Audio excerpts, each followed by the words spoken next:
We begin not with light, but with darkness. Not because darkness is evil, but because it is honest. It does not pretend. It does not flatter. It does not comfort you with illusions. The shadow is raw, primal truth.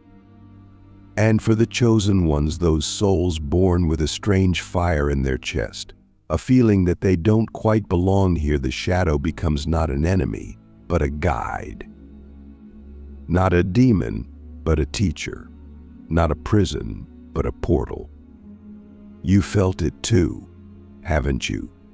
That odd achy beneath your ribs, like a memory of something ancient, buried, waiting to awaken. Maybe you felt that you're meant for more, but every path you take seems to crumble. Maybe you've been betrayed too many times to believe in love. Maybe you've stood in a crowded room and felt utterly alone. If so, I have news for you. You are already walking the first of the 3 shadow paths. And this path is the path of the broken seal. The path of the broken seal begins when life shatters you. Not once, but repeatedly. Like the universe itself is testing the very structure of your soul. We all break. But the dark chosen ones, the ones destined for something beyond the ordinary, don't just break. They disintegrate. Their identity, ego, attachments, dreams, all of it burns. And in that fire, something strange happens. A silence begins to speak. A voice not external, but internal. And it says, you are not this pain. You are the one who watches it. But before that voice becomes clear, we fight it. We run from our shadow. We numb it with distraction, social media, shallow friendships, ambition, even spiritual bypassing. We meditate to escape rather than to witness. But the seal cannot be mended. It was never meant to be. Because your awakening begins not by escaping pain, but by becoming radically honest with it. Let me ask you something deep. What is the one truth about yourself that you've never told another soul, not even in your own mind? You see, the broken seal path doesn't just crack your outer world. It forces you to see what you've hidden even from yourself. Oh, your rage, your guilt, your shame, your secret sense of superiority. The part of you that wants to dominate, control, even destroy. And the paradox is this: only when you embrace that part without judgment do you begin to taste spiritual power. I want to tell you a story. There was once a man who lost everything. His family left him. His career collapsed. His health deteriorated. He was suicidal. But instead of ending his life, he did something radical. He went into a cave for 40 days. No food, no contact, just him and his shadow. And while most people would think that's insane, the truth is, it was genius. Because in that cave, he discovered the voice behind the voice. The watcher behind the mind. The fire behind the shadow. That man was me. Not in this lifetime, but in another. I remember it. In dreams. In flashes. In the stillness between thoughts. And I'm telling you this not to impress you, but to show you what's possible when you stop running from your darkness and start asking it questions. What does your shadow want you to learn? What does your pain say about your purpose? These are not rhetorical. These are the keys to your transformation. You see, the shadow isn't something to be defeated. That's a lie sold by false prophets who haven't entered their own darkness. The shadow is a map, and every scar is a symbol. Every heartbreak is a clue. Every addiction is a coded message. The chosen ones decode these symbols not through intellect, but through surrender. And that's where the real magic happens. Because when you surrender, you unlock the second path. This is where most people get stuck.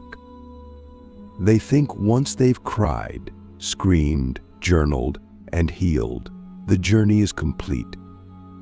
But that's just step one. The second path is what I call the path of the mirror flame. This is the most dangerous path. Not because the world attacks you, but because you begin to see yourself in everything. Every person you judge becomes your reflection. Every enemy reveals your inner war. Every lover becomes a mirror of your spiritual nakedness. And that's terrifying. Why? Because you realize there's nowhere left to hide. Have you ever met someone who triggered you so deeply, and you couldn't understand why? Maybe it was jealousy. Maybe it was disgust. Maybe it was an irrational fear. But what if I told you that person was showing you the part of yourself you've been rejecting? That's the mirror flame. It burns away illusion. You begin to see how every relationship, every argument, every attraction, and every aversion is a mirror of your unconscious. The ego fights this. It wants to blame, to escape, to point fingers. But the soul smiles. Because it knows nothing outside of you is happening to you. It's happening for you, through you, as you. That's when your power begins to rise. But here's the catch. When you truly walk this path, things start to fall apart again. Not as punishment, but as purification. You lose friends. You outgrow environments. You start speaking truth, and people call you crazy. You express your soul, and people mock you. But deep down, you start to feel something else, freedom. You realize you don't need validation anymore. You realize you can walk alone and still be full. You realize that the mirror flame is not destroying you, it's forging your final form. Now I must warn you, this path is not linear. You'll revisit old wounds. You'll fall into old patterns. But every time you return, you come back with more light, more clarity, more sovereignty. You begin to feel like a warrior, not of violence, but of truth. And that brings us to the deepest gift of this path, discernment. There is a moment, often subtle, when you stop reacting and start seeing. You begin to perceive energy.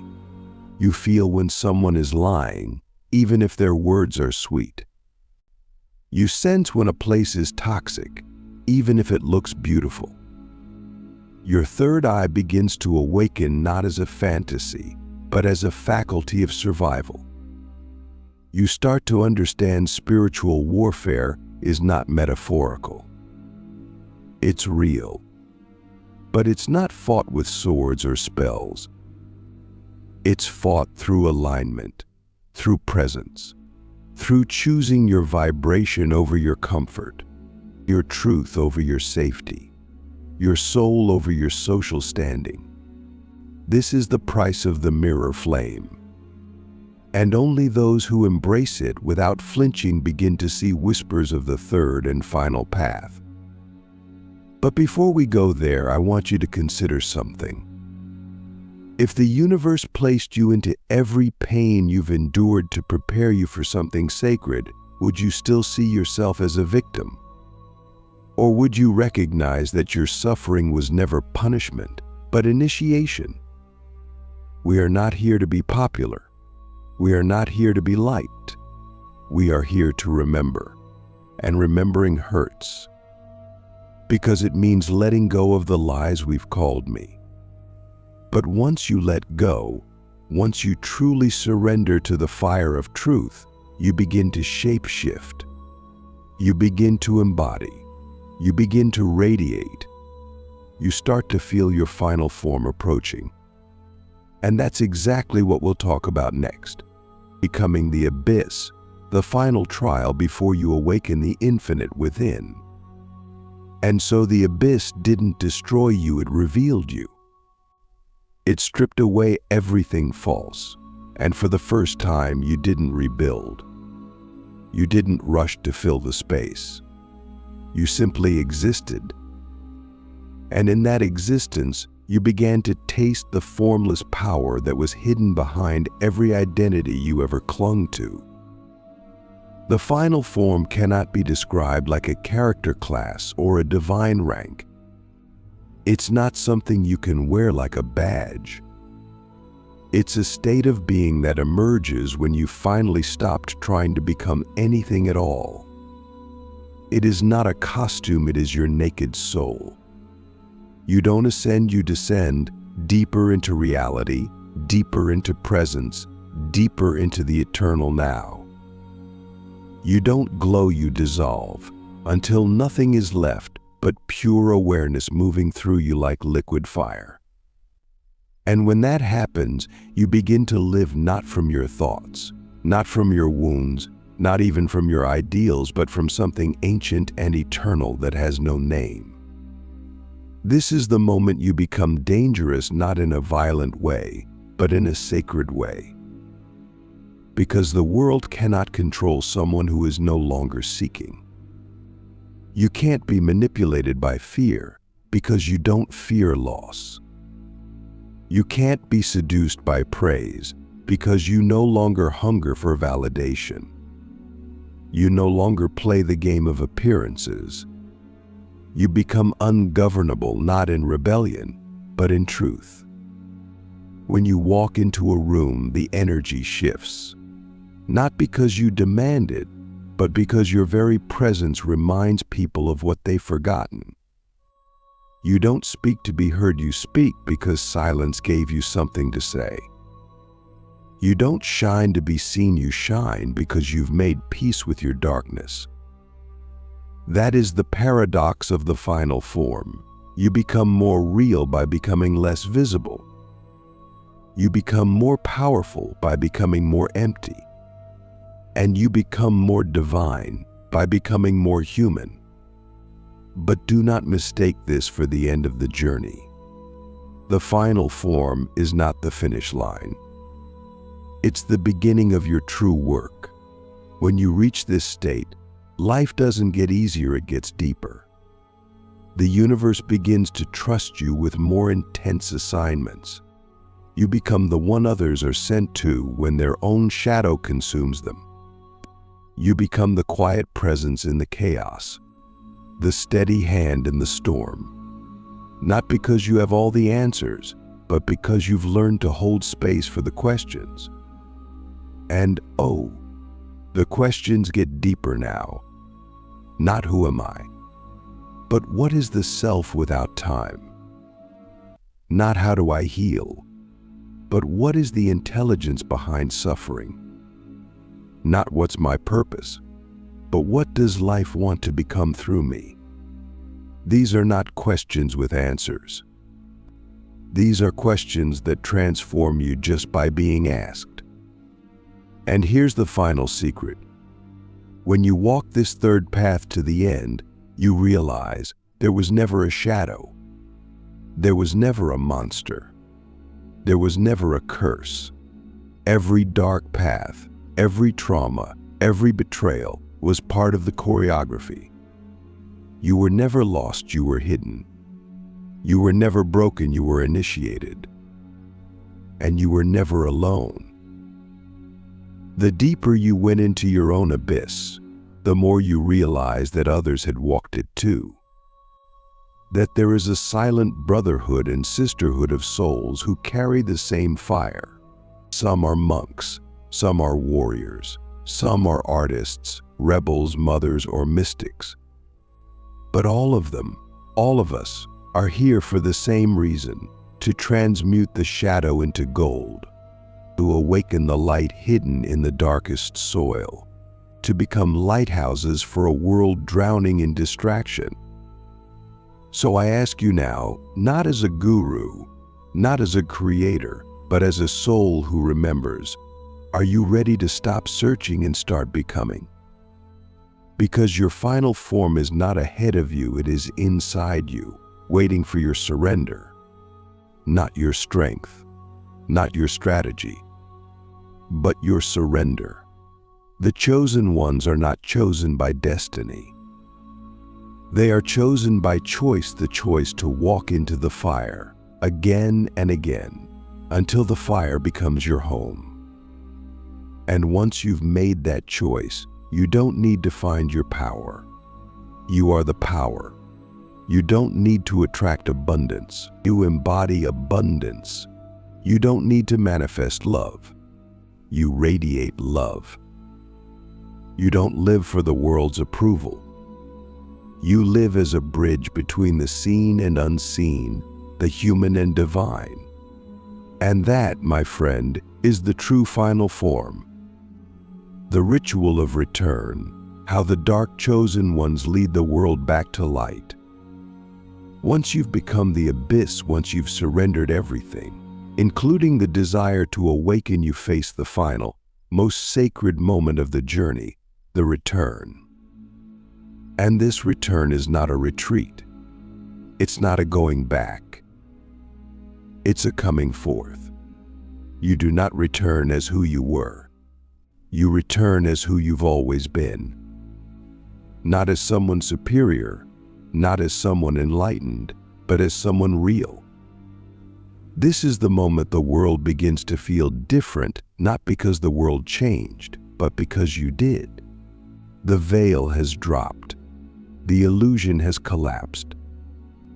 And what's left is the raw, unfiltered truth of existence.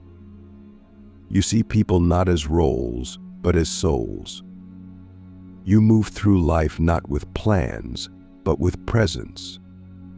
You no longer live in reaction, you live in resonance. This is the ritual of return. It is not a ceremony with candles and chants. It is a silent vow between you and the universe. A vow to no longer hide.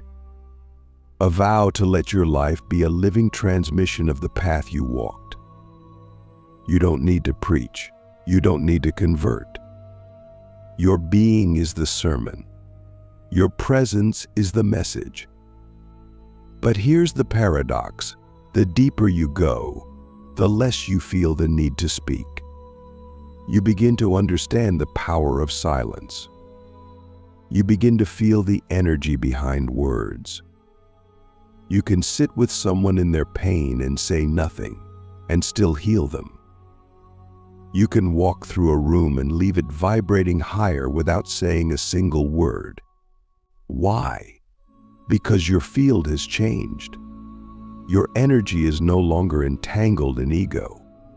It is aligned with truth. But the return is not easy. It is the most sacred part of the journey, and yet the most difficult. Why? Because you must now live in a world that has not yet remembered. You must walk among people who are still asleep, still projecting, still afraid. You must hold compassion without becoming condescending. You must carry fire without burning others. You must embody truth without forcing it. And most of all, you must remember that you were once asleep too. And someone, somewhere, held space for your awakening. Maybe it was a teacher. Maybe it was a stranger. Maybe it was life itself. But now, you are that space. You are the keeper of the flame. You are the one others are watching not consciously, but energetically. Your life becomes a map. Your choices become a compass. Your integrity becomes a sanctuary. So how do you lead? You lead by living. You lead by walking through the world with open eyes, open hands, and an open heart. You don't need a platform. You don't need a title. You don't even need recognition. Because the real leaders of this age, the dark chosen ones who have returned from the shadow, lead in ways the world doesn't see. They hold the line when no one is watching. They speak the truth when it would be easier to stay silent. They give love when it's not deserved. They forgive when it's not fair. They stand alone when the mob screams. And they do it not for applause, not for ascension, but because it's who they are. When the final form awakens, leadership becomes natural. Purpose becomes obvious. You don't chase your mission. You are your mission. But make no mistake, the world will test you. The deeper your light, the stronger the shadows you'll attract. Not because you're being punished, but because you're being trusted. Trusted to hold your center. Trusted to not collapse. Trusted to show what it looks like to embody truth in the middle of madness. You will be misunderstood. You will be mocked. You will be accused. But none of it can touch you because you no longer live from the surface. You live from the root. You move from the soul. And when you speak, your words carry the weight of lifetimes.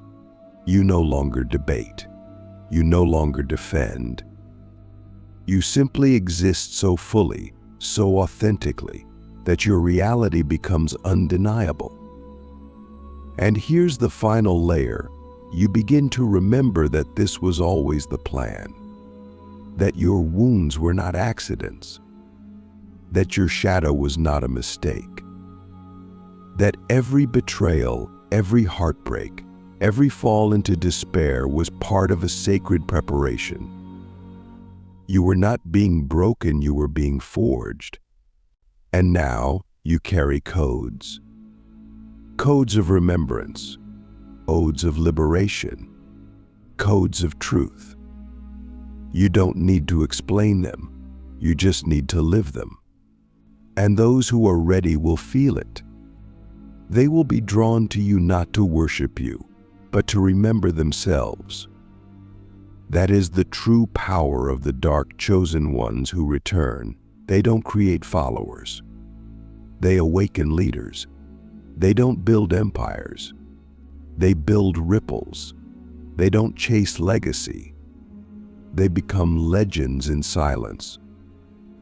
So I ask you now, again, not as a guru, not as a performer, but as a soul who knows what it means to fall and rise, are you willing to return? Are you willing to let your life become the living scripture of your awakening? Are you willing to let go of the need to be understood and instead become a portal through which others remember their own truth? Because if you are, then you are no longer walking the path.